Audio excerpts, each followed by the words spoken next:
How's everybody doing today? This is Corey Lee Boxing, and we are back with another banger. So please smash that like button and subscribe, and smash that like button, you guys. Yeah, man, we got DC Mike in the building today, man. How's everything going today, bro? Everything's good, Corey. How you? Good, man. Um, Before we talk about this Earl Spence fight, I want to address a matter that's serious right now. You said something about the fighter in the David Morrell situation fight. Do you want to tell us what happened in that fight? Um, yeah, I heard from a second or third party. Well, obviously everybody know about the injury that the opponent suffered. I'm not in front of the computer right now. I haven't heard about the injury or anything. So what happened? Um, the guy that David Morrell fought, David Morrell put him in a coma.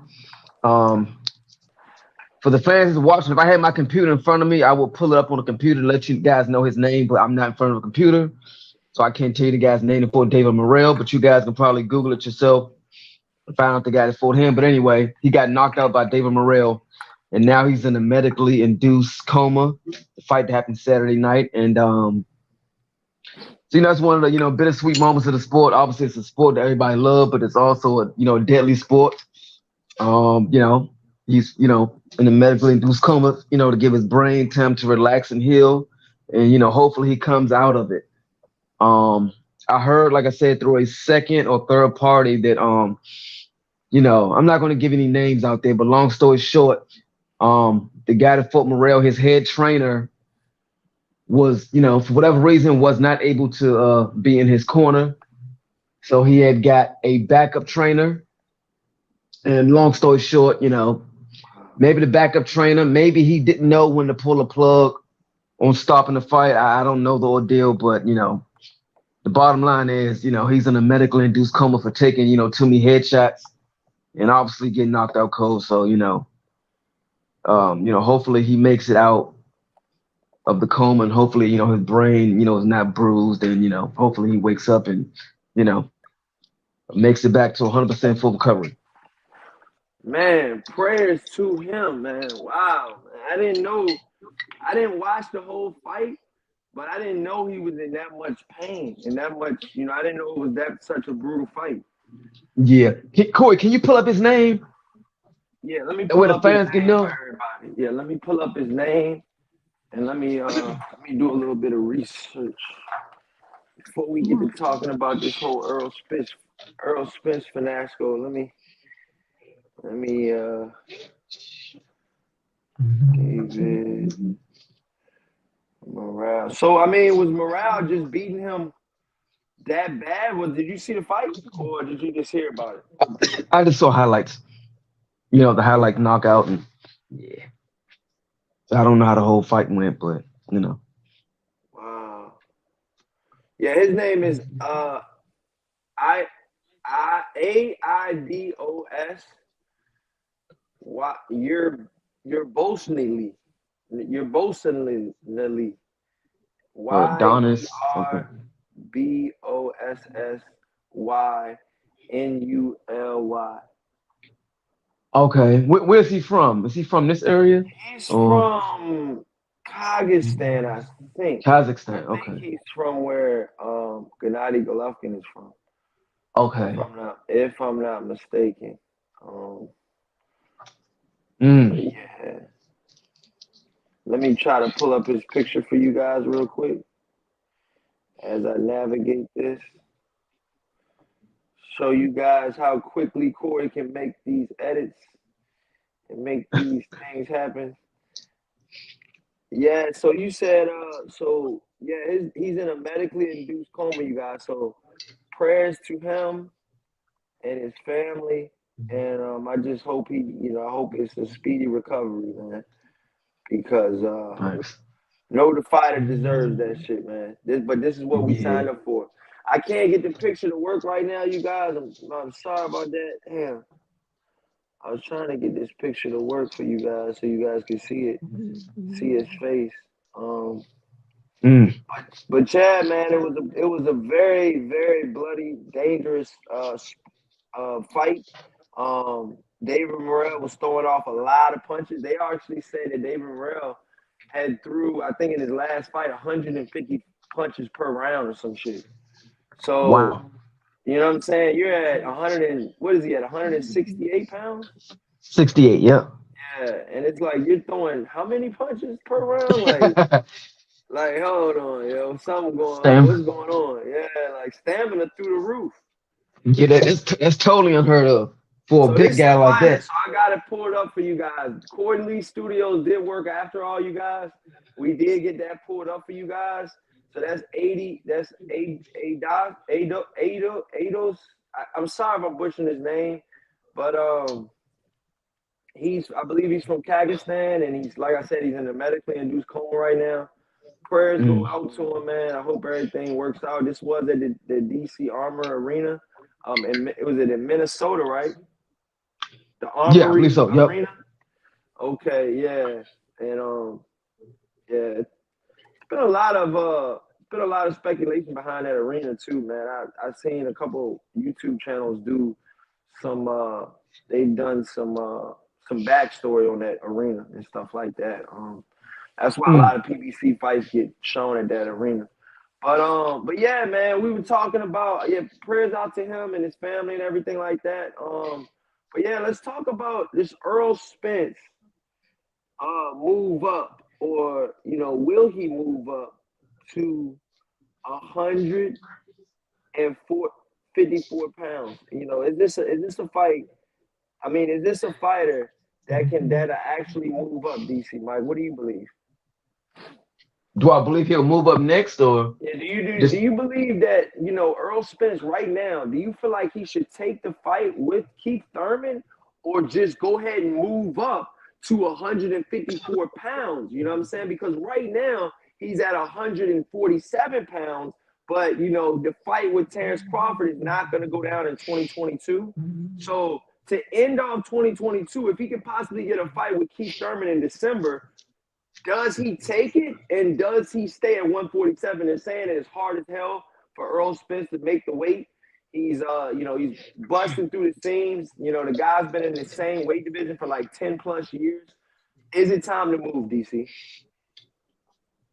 um well, like you say, he's been in the weight class for damn near 10 years. Yeah, I'm sure, like you just said, I'm sure it's hard for him to difficult for him to make the weight.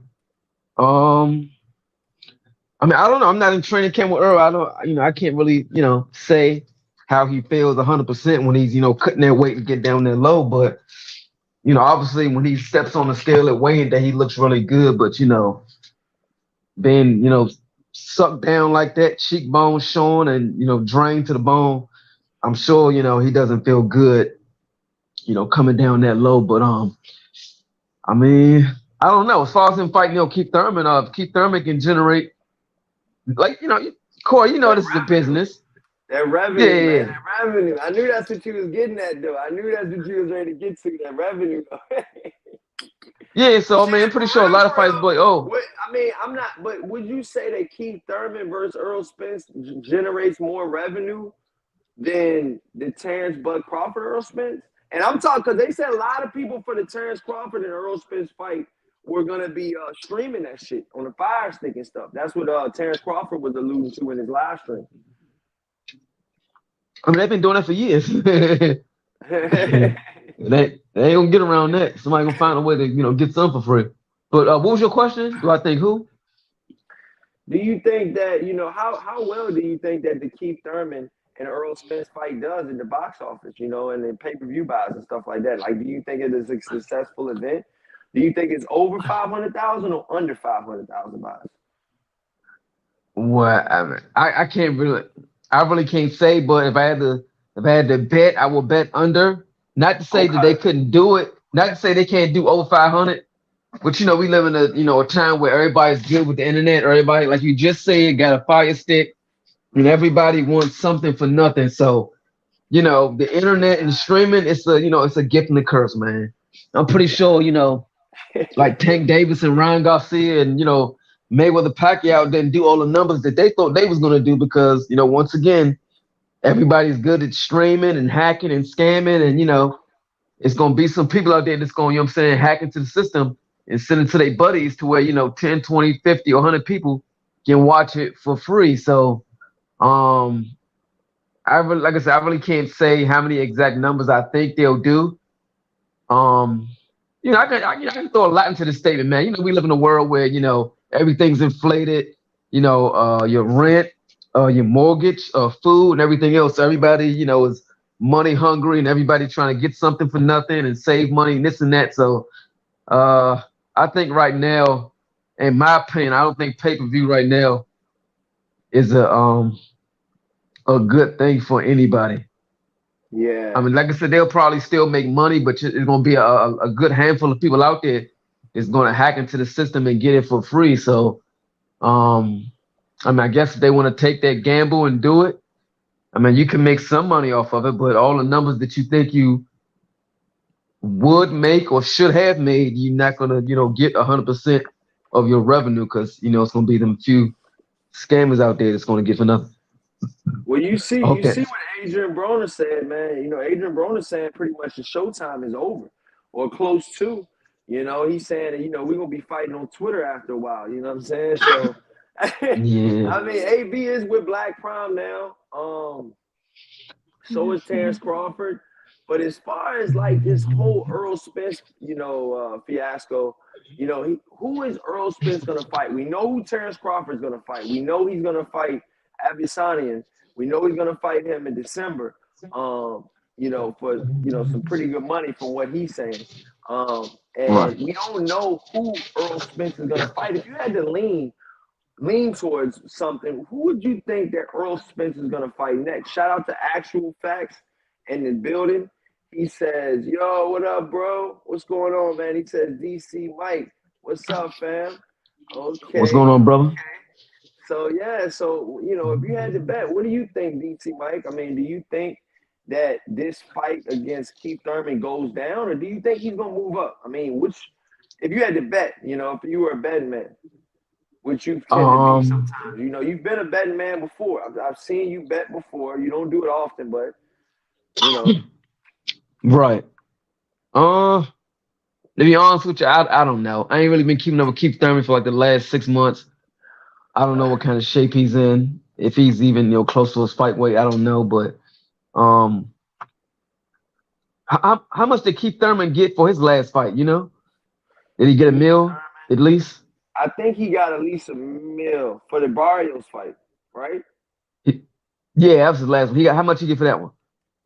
Keith Thurman first Barrios purses.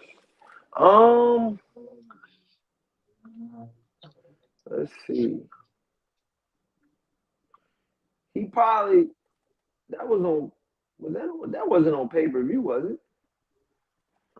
Uh, I think it I was. don't. It was really I think it was, yo. wow.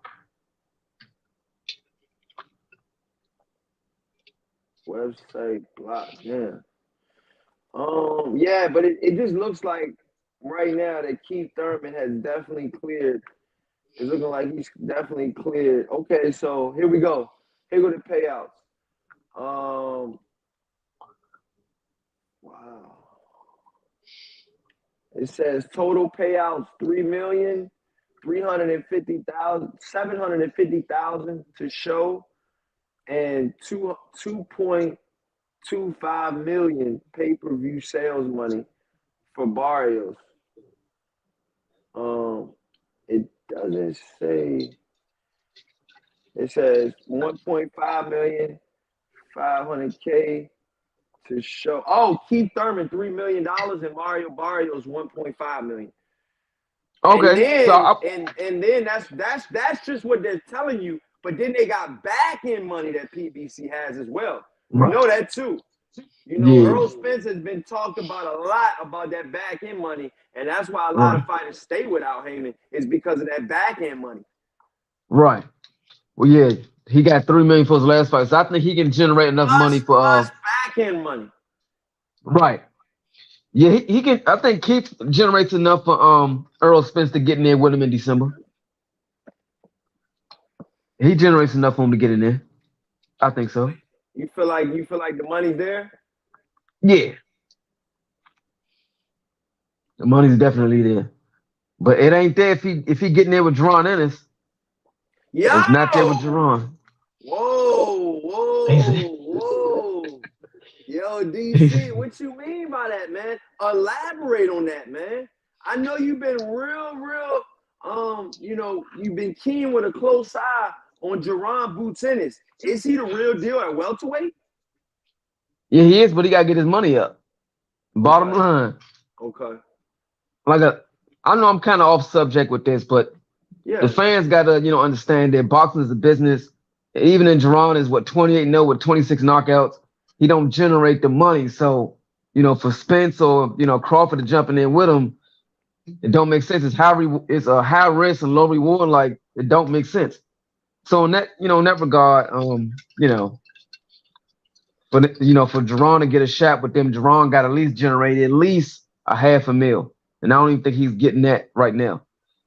But yeah, definitely Keith Thurman getting 3 million. He definitely generates enough money for Earl Spence to step in that ring with him.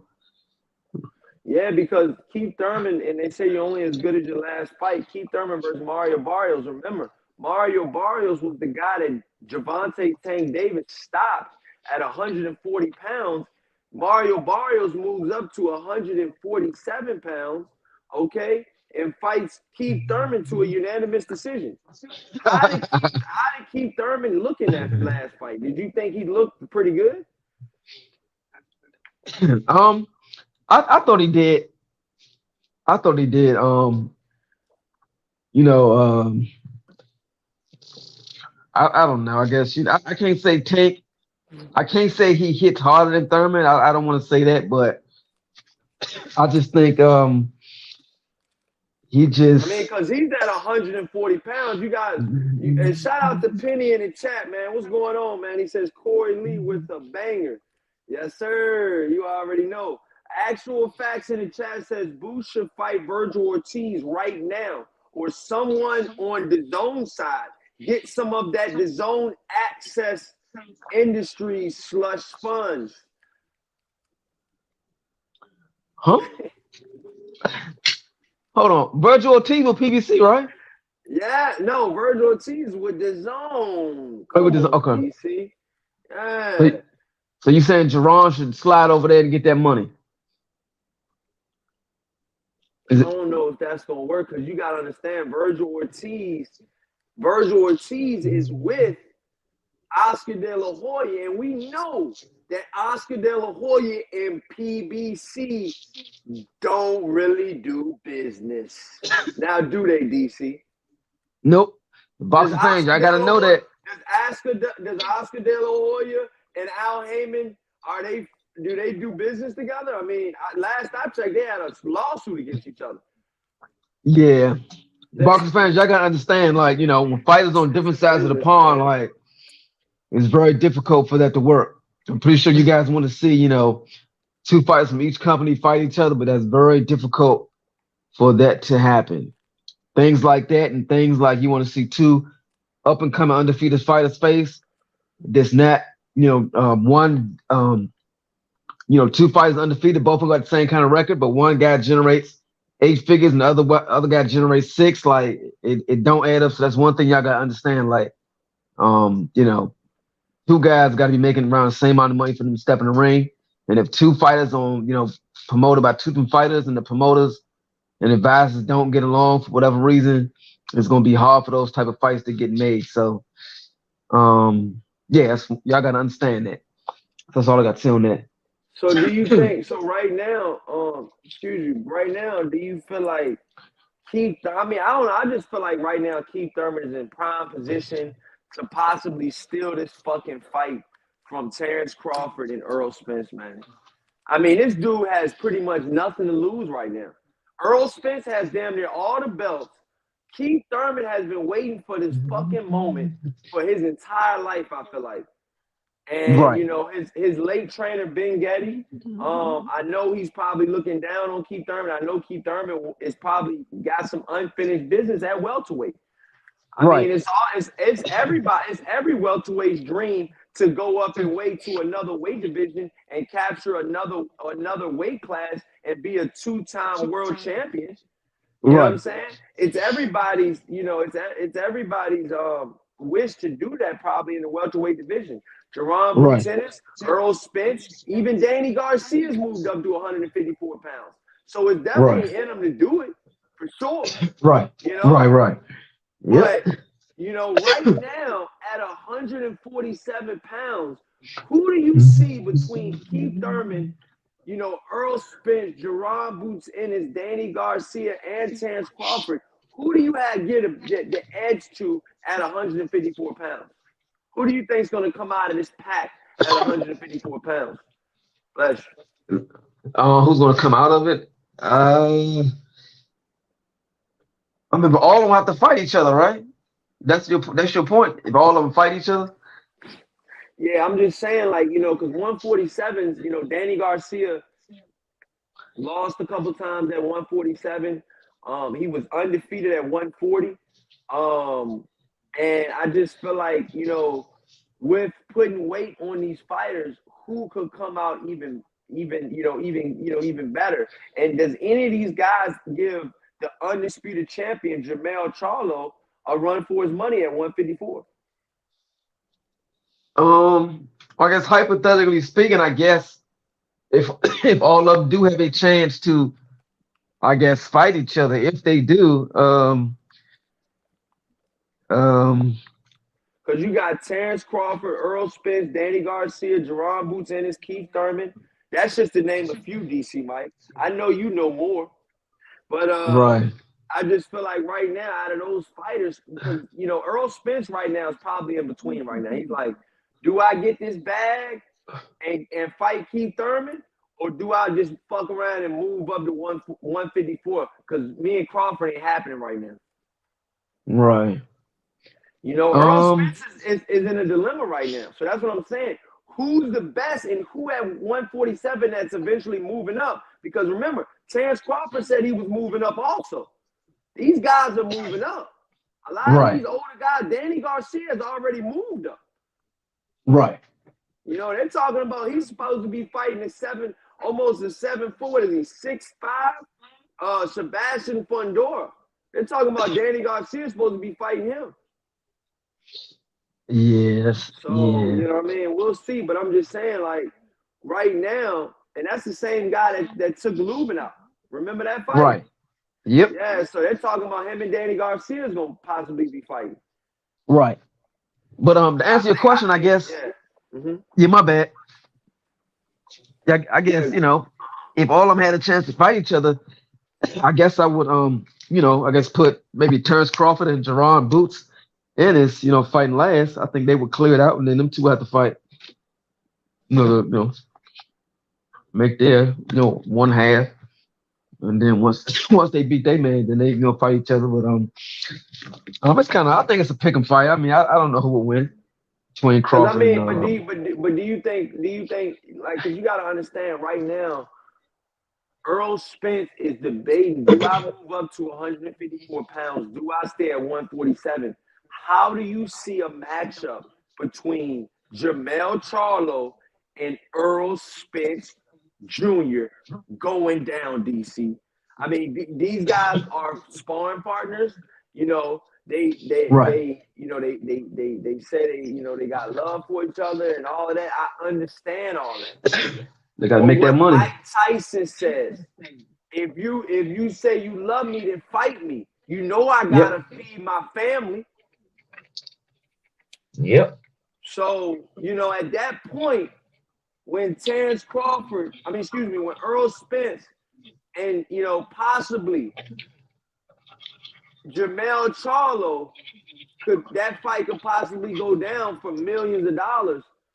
Right. How do you see that fight playing out, DC? Because Earl Spence is talking about moving up to 154 pounds. He's been talking about it. Right. Smash that like button, y'all. I think it's a good fight. You know, obviously Earl hits hard.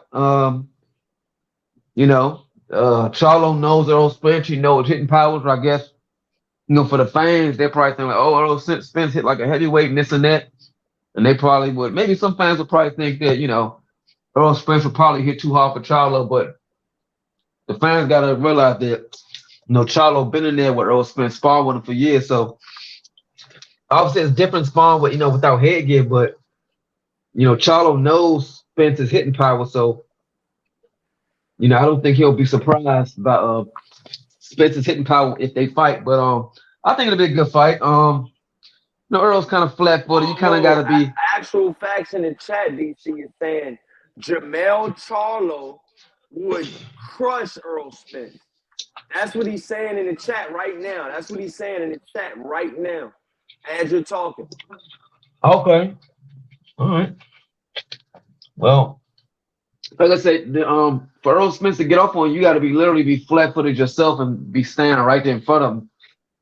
But I'm sure if you got some decent, head movement and foot movement, it'll somewhat be hard for Errol Spence to, saying get off. But Charles not that flat-footed. He got some decent, footwork. So I think it'll be a good fight. Yeah. I don't know who will win. I don't know. Well, I'm gonna be honest, man. Me breaking down the fight, man. Jamel Charlo versus Errol Spence. Stylistically, it's a really good matchup. You got Jamel Charlo that likes to bounce off the front foot, can fight off the back foot though. He is versatile. I like what I see out of Jamel Charlo. He did come back and avenge his only loss with Tony Harrison. Not only avenged his loss, but stopped Tony Harrison. Okay.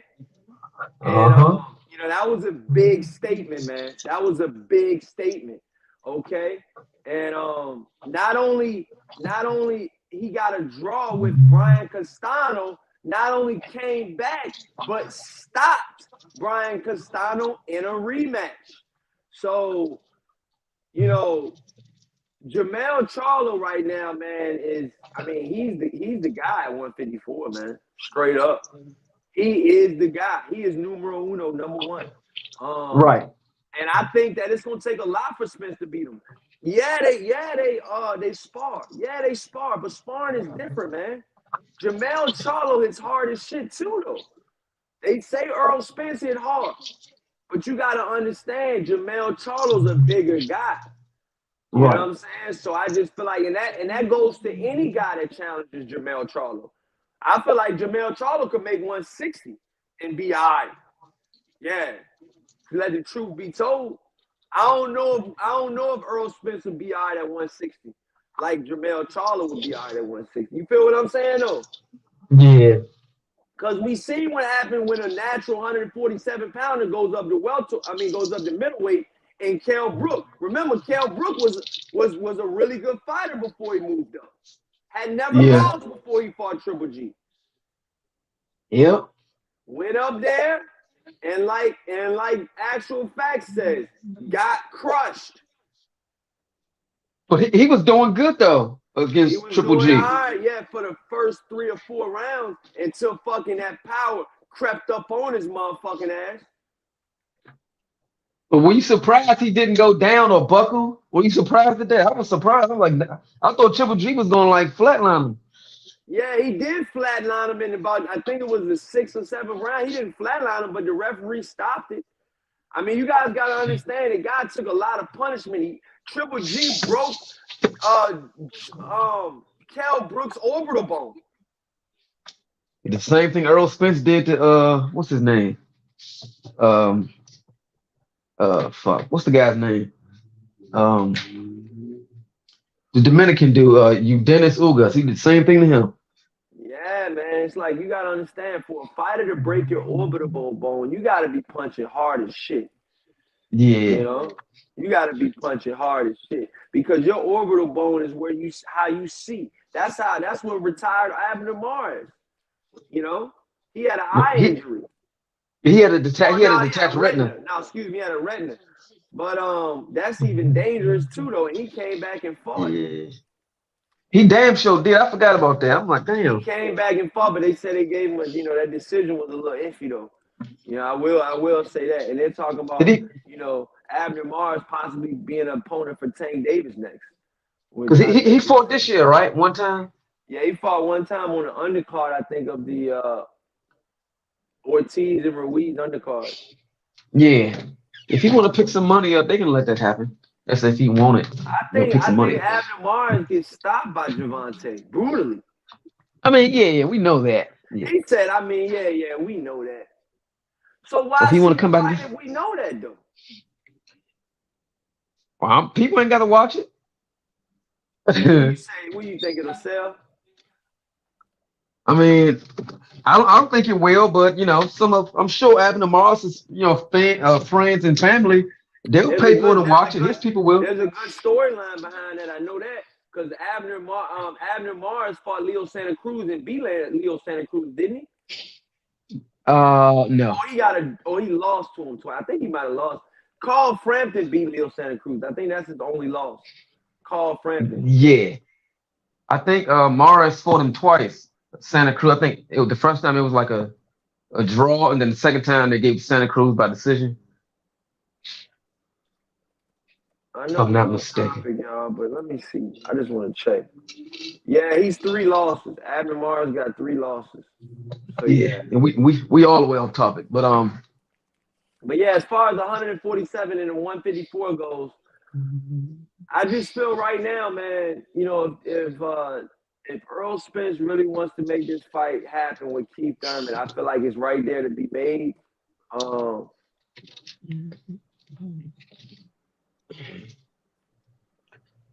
oh shit. I feel like the money is there. Actual fact says Jamel should go to 160 now and go after Triple G and the red IBF belt. I huh? mean, Go up to Triple G for what? I mean, Triple G is spending. I mean, what's the point of going after him now? Triple G is what, 42? I think We'll Triple be there. G's 43. How old is Triple G? Yeah, what's the point of going after him now? Like, what is he Uh, gonna gain off of that? I don't see the point of it. hey, come on, DC, man. You ain't trying to see that? No, Triple G's already kind of washed up. You feel like So he's what's the point? washed up? Do he look the same to you? Hey, come on, DC, man. Why you doing that, man? Triple G's had a long legacy. He's been a very respectful, you know what I'm saying, boxer, you know, and he's got a real respectable career, DC. Mike, what are you talking about? I mean, it's real respectable, but he's not what he was. Triple G's kind of washed up. He's what they say Yeah, over the hill. yeah. I mean, some people say What's he the lost a point? decision to Canelo. Man, you know, what's wrong with But that? I'm starting to realize one thing. Like nothing's wrong with it, but I'm just starting to realize that boxing is changing, and 20 or 30 years ago, it would be a crime shame, for young fighters to come in there and fight guys that's 40, 42. Now it seems as though fans want to see that. They want to see guys 45 years old fight young guys. They still want to see Mayweather at the age of 45 still fight these young guys. Yeah, you're right. You're right, So DC. You boxing has cooking kind of now. changed. You I ain't cooking with now, all that. DC. You cooking now. I like that. You cooking now. See, you done warmed up. Guys in their See, 40s DC fighting might guys in gotta their get. See, DC might gotta get a 30-minute warm up, y'all, for him to actually warm up to y'all. You know what I mean? Now he started talking that shit that I listen to on the phone all the time. yeah. So So do I you got like? How do you feel? So what were you saying? yes, I can't knock the fans or the fans nowadays for wanting, But they were saying oh Ryota Murata, was a pretty good guy. And, Triple G knocked him out. And that was in 2022. Just a couple months ago. Have we forgotten? And then, with the Canelo Alvarez fight, too, judges had it 113, 115. And you feel like Triple G's washed up from 2 scorecards of 113 to 115. Now Triple G's washed up. I mean he's kind of Fighting Canelo, 113, 115. Fighting Canelo. I mean, I guess that's another good way you can look at it that he didn't I'm get just blown saying, out, but moving up in weight, he's not naturally at 168. They said he's a natural right, 160 pounder, so he actually moved up in weight and got so close to beating Canelo. Well, some say it wasn't that close, like you, but it's just saying the scorecards read different. It says two judges had it 113 to 115. DC. right. I mean, that's another way you can look at it. The scorecard's kind of close. It wasn't no, no whitewash. And I mean, I guess that's a good way you look at it. Yeah, But it's clearly evident. I don't know what the fans see. I don't know what you see, the Corey, but it's clearly evident Triple G is not the same he was 5 years ago. That's what I see out my eyes. I don't know, what everybody else saying, but I saw some slippage. Probably for you like the seen a last little year bit and a of half, I slippage. seen slippage. You seen a Yeah, little bit of slippage the last year and a half. and that's what I seen through my eyes. I've been seeing slippage since he went to his new trainer and his new trainer, damn, what's his name? Um, Abel. nah, he left Abel. He's with the former heavyweight contender that used to train Klitschko's in them. What's his name? Damn, I can't remember his name. Not Brian Shaw. What his name is? Damn, I can't remember his name. Let me see. Triple G's trainer is Jonathan Banks from the Crunk Boxing. Oh, okay. So he switched from Abel Sanchez to Jonathan Banks like I say about 3-4 years ago, like after the second Canelo fight, I think. Right.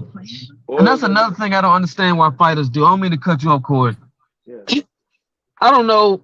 I don't know what fighter be thinking, if they take a loss or whatever, or if they think that, the trainer is not there with them mentally anymore, or their trainer slipping.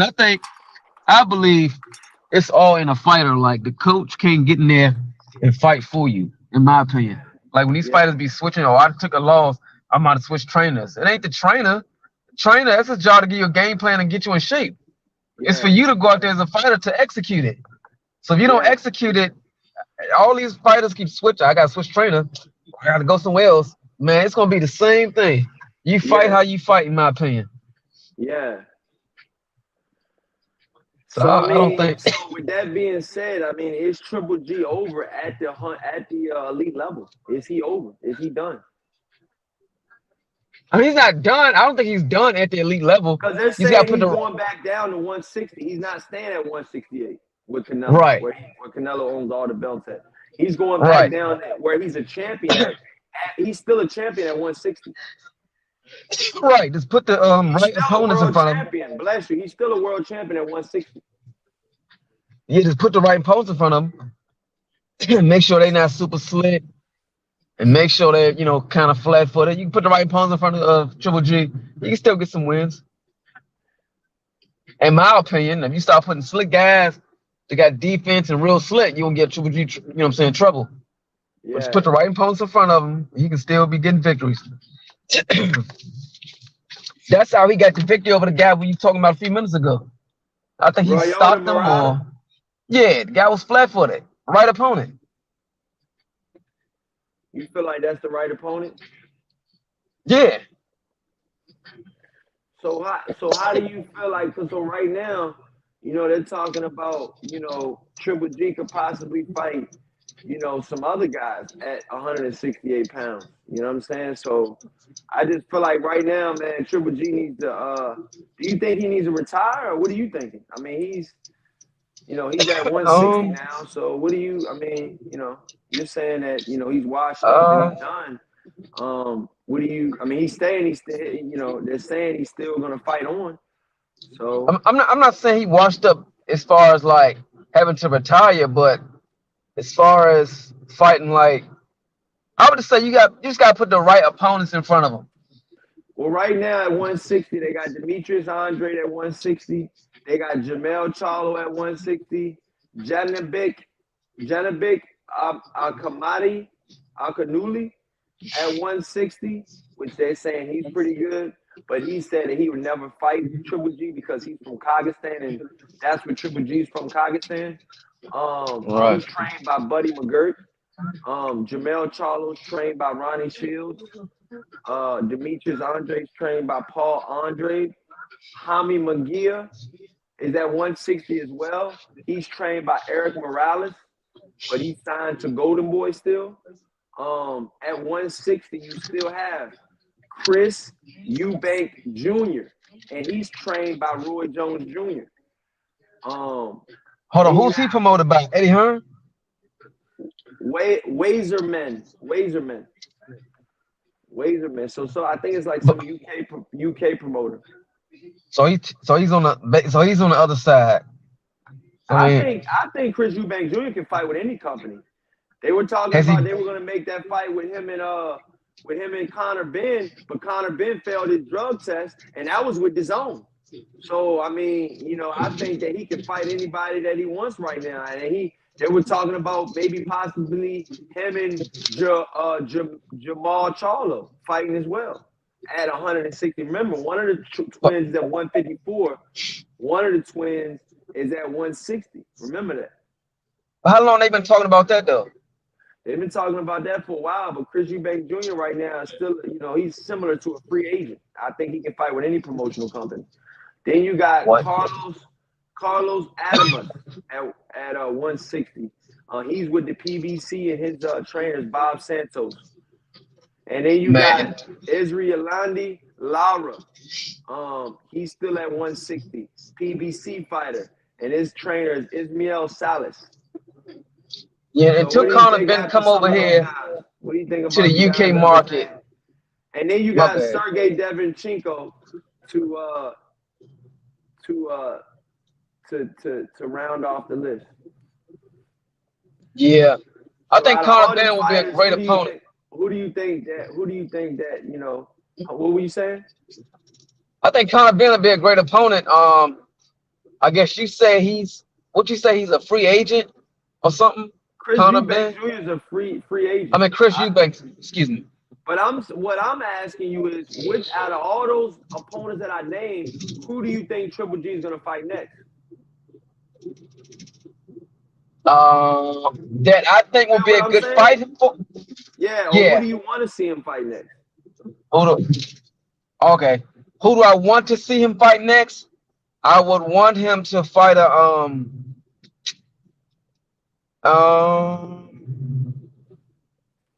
I guess Chris Eubank Jr. be a good one.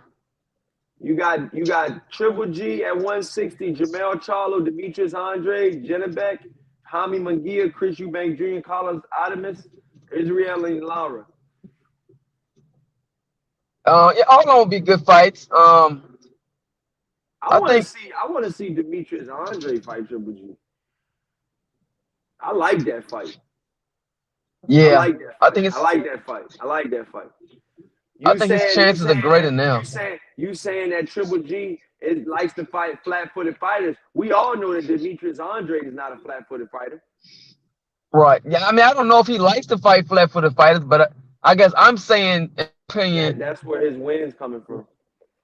Yeah. If the guy's flat-footed and ain't got no slickness like that, then Triple G would he'll have a field day with you. But I think all those will be good fights. Lara, I think Lara's. I don't know. I haven't seen Lara at 160. I think he knocked out the Jewish guy from New Jersey. But he got knocked out by Jared Hurd at 154. We all know that. Right. So I mean, I don't know what Lara looks like at 60. How many fights has he had at 60, Lara? 1 or 2? I think like 2, maybe. Okay. Well, I just know about the one fight he fought the Jewish guy in Jersey. Who do you think Triple G should fight next? Who is your opponent? Who is DC Mike TV's opponent for Triple G next? You're saying Triple G's washed up and that he should possibly retire. If he were to fight another fight at 160, he's still champion at 160. Who should he fight? And wait, what band is Triple G under? Top Rank or PBC or something? He's under I thought he was under DAZN. Oh, he's under DAZN? Is that what it is? Okay. Well, if he's under DAZN, I would say Like you just said, Chris Eubank Jr., Connor Ben. Matter of fact, what's Connor Ben's record? I don't know much about him. I just heard his name a couple times. Conor What's his Ben record? doesn't fight at 160 though. Conor Ben fights at 147. He was gonna meet Chris Eubank Jr. at 152 or 154, 153 or some shit. I think no, was it Oh, 155? Might have been 155. Might have been 157. I'm all over the place, but I know that it wasn't middleweight. I know it was under middleweight limit. okay. Well, And Conor Ben was just gonna fight Chris Eubank Jr. as a one-off and go back down to 147. I really think Conor Ben should fight at 140, but that's just what I think. I don't know if he because can make Connor it. Ben is what, 5'9" or He 5'8"? ain't that tall. He ain't that big. It's like, what are you doing? What are you really doing? You can fuck around and get hurt out here. Keep fucking Right. switching divisions like that. I think Chris Eubank Jr. has something for his ass, but I don't know. Right. That fight ain't never go down. You know, they saying that Conor Ben got caught juicing. So I don't know, man. Like I said, they're talking about Conor Ben's gonna be on a 2-year ban. So I wouldn't even think about him fighting nobody right now, DC Mike. I think he's in the back right now. We're not talking about Conor Ben because Conor Ben is irrelevant because Conor Ben got caught for cheating. Spade to spade. That's what we call it here at Corley Boxing. You know what I'm saying? Yeah. He got popped. You know, some fighters don't get popped, but he did. And now he's gotta wear that joint. Well, I think Chris. That's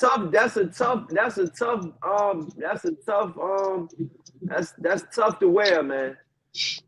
Yeah. That cheating shit, man. That cheating shit, man. That shit going. Do you think that just to ask you one more question before we get off Conor Ben? Do you think that Conor Ben drug, you know, for him failing drug test, do you think that's gonna haunt him for the rest of his career? Arrested. I mean, yeah, probably. But you know, eventually people gonna get over it. I think people get over it until, you know, he fights another top elite level fighter to where it has to be a lot of promotion behind it, and they'll probably bring it back up. But other than that, I mean, it's still gonna be in the back of people's minds. Like, oh, remember he did it, he did that. It's another top elite level fighter to where it's a lot of promotion behind it. Then it'll get, you know, brought up again. But I guess I don't know. I guess bottom line, I guess he'll be okay. Right now, it's hot. Right now, everybody thinking about it. But the next, you know, matter of fact, he got popped what, like a month ago. Yeah, like that. like about a month ago, yeah. Yeah, eventually people, you know, forget about it until he got to fight another big fight, and it'll come back up. So, But they're saying they're gonna give him about a 2-year ban though, because they were saying they gave Tyson Fury a 2-year ban. Remember that shit he went through?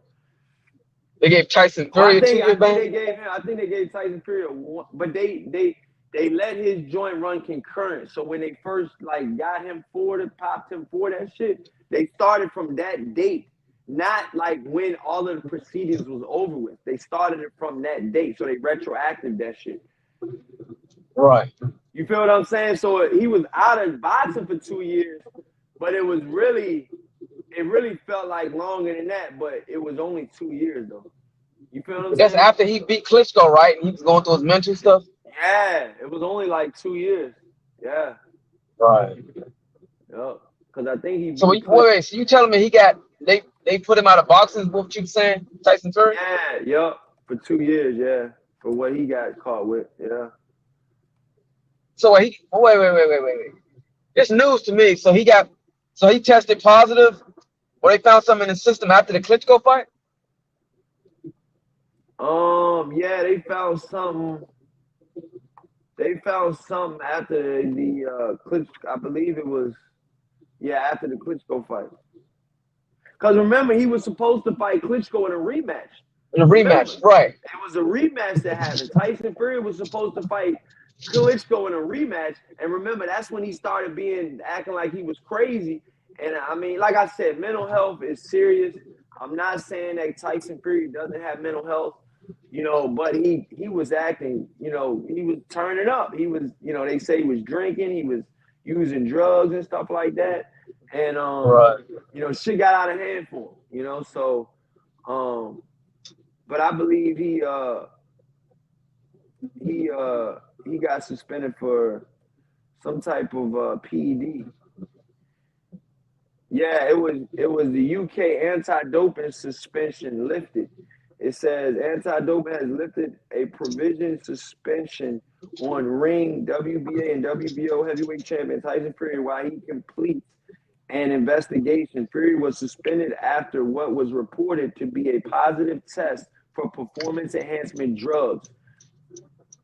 Fury denied taking PEDs, and his B sample reportedly came back clean. So I don't. They saying his A sample came back, I guess, dirty, and they're saying his B sample came back clean. You feel what I'm saying? So Um, both of the samples of Connor Ben came back negative. Like, both of them came back that he had something in his system. um, I So guess in that regard, I guess it seemed like Tyson Fury beat it because his second sample came back, like I negative. said, it was a lot. It was kind of, I'm not gonna say that whole investigation was hush hush because I knew about it, but you just didn't hear about it too much, you know. Right. Yeah, Um, it says, but he had a lot of mental health back then too. It says in 2016, just a month before Fury's proposed rematch with Klitschko in Manchester, UK, anti-doping suspended him due to an adverse finding. The suspension was not revealed until later in the year, but Fury had already pulled out of the rematch due to an ankle injury. Pending a hearing and appeal, UCAD said that both Fury and his cousin Huey Fury had returned samples with elevated levels of nadrolone metabolites. After their fights in February 2015, Huey had beaten Andriy Rudinko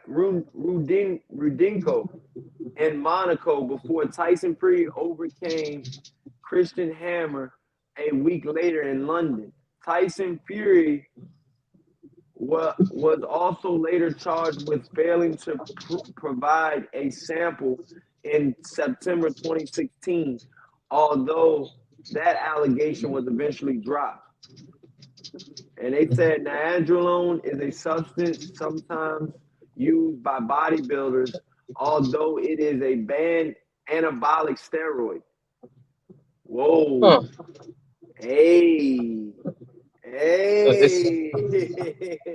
so it sounds like he beat the Yeah. case because if he didn't beat it, they would have, I'm saying, No, he got charged. stripped I him. mean, no. No. This is how Tyson Fury covered that joint up. He failed the drug test. All right, let's get that understood. He failed the drug test. And it says, did Fury test positive for drugs? It says yes. In 2016, he it said this is what it says. It says yes in June 2016, just a month before Fury's proposed rematch with Klitschko in Manchester, the anti-doping suspended him due to an adverse finding. Like I was just telling you, him and his cousin Huey Fury both got popped for the same shit. Is that a coincidence? I don't Yeah. think that's a coincidence. I don't think that just happened mysteriously. I think they both might have been taking the same. Allegedly, that's what it's saying on here. Could have been taking the same stuff, and they got popped for it. But what happened was his mental health overshadowed his adverse findings and him failing the drug test. Because what he did was he pretty much dropped out of the rematch and retired. That's what happened to Tyson Fury at that time. He did get suspended by UCAD, and because they found it adverse finding. DC, what's up, Charles D? Salute to my brother Charles D in the chat. He said, "What up, though, man? We talking this What Tyson up, Fury John? drug test. He tested positive back in 2016 in June. So you didn't know that Tyson Fury had popped dirty for anabolic steroid. Um, Oh, you didn't know all that. no. So how long was he suspended for? 2 years Oh, okay, yeah. from Yeah, that's 2016 to fishy. 2018. Remember, he came back in like 2017, 2018. Yeah, it's a little fishy. You know what I mean? And so, like I said, man, Tyson Fury. It says, how was the matter resolved? In December 2017, both UCAD and representatives of two boxers released a joint statement which explains that they had agreed to resolve the proceedings. The settlement banned both men for 2 years. Okay, you hear what I'm saying? Tyson Fury was banned for 2 years, and his cousin Huey Fury, a suspension that was backdated to the point of the adverse findings. So they backed it up all the way to 2015, I believe, when they first found it. No, they Mm. backed it up all the way to 2016. Yeah, 2015. Yep, because I think it was in February of 2015. Wow. September of 2016. Yeah. So then they banned him for 2 years after that. So it says both men banned both men for 2 years and suspension that was backdated to the point of the adverse findings, meaning that they were free to fight again. It stated that the anti-doping rule violations based on the reported press proceed present of elevated levels of neandrolone metabolites are upheld.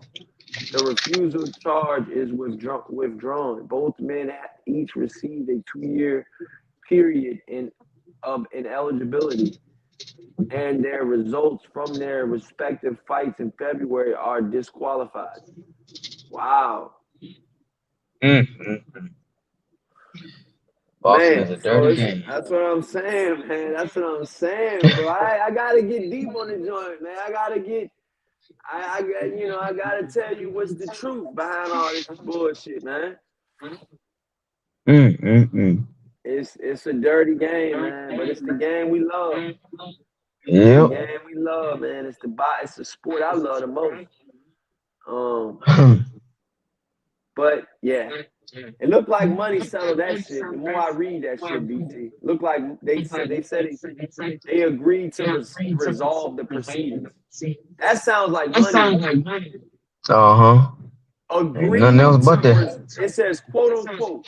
It says specifically on this. I'm reading this from iNews from the UK. It says how was the matter resolved?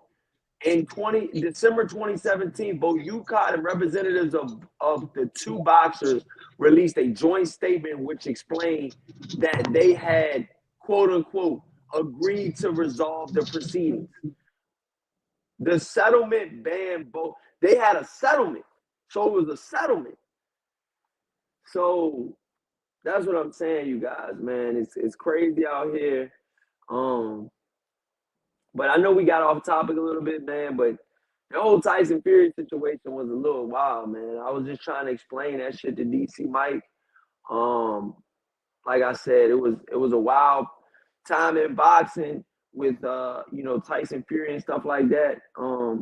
Being able to pretty much not a lot of people talk about this. Not a lot of people talk about this because he pretty much blew up. He got caught for cheating. That's what it looks like on here, and they pretty much agreed to resolve the proceedings out of court. And so, um, yeah, man, it's wild, man. It's wild as shit. Um, but yeah, man, what I wanted to talk about today, man. We talked about everything. We talked about Errol Spence, Keith Thurman. We talked about Tyson Fury and his drug test and everything like that. And yeah, man, I got to get ready to hit this work, man. But I appreciate you guys tuning in. I will do another live stream soon. Like I said, I just been busy with work and stuff like that and my family. Um, but yeah, man, I appreciate you guys tuning in and watching. If you guys would please smash that like button and subscribe. And if you guys want to donate, you can donate to the Core Elite Boxing at Cash App. Um, and yeah, man, thank you guys for watching, man. This is Core Elite Boxing, and you've definitely been hit with another banger. Peace out, you guys.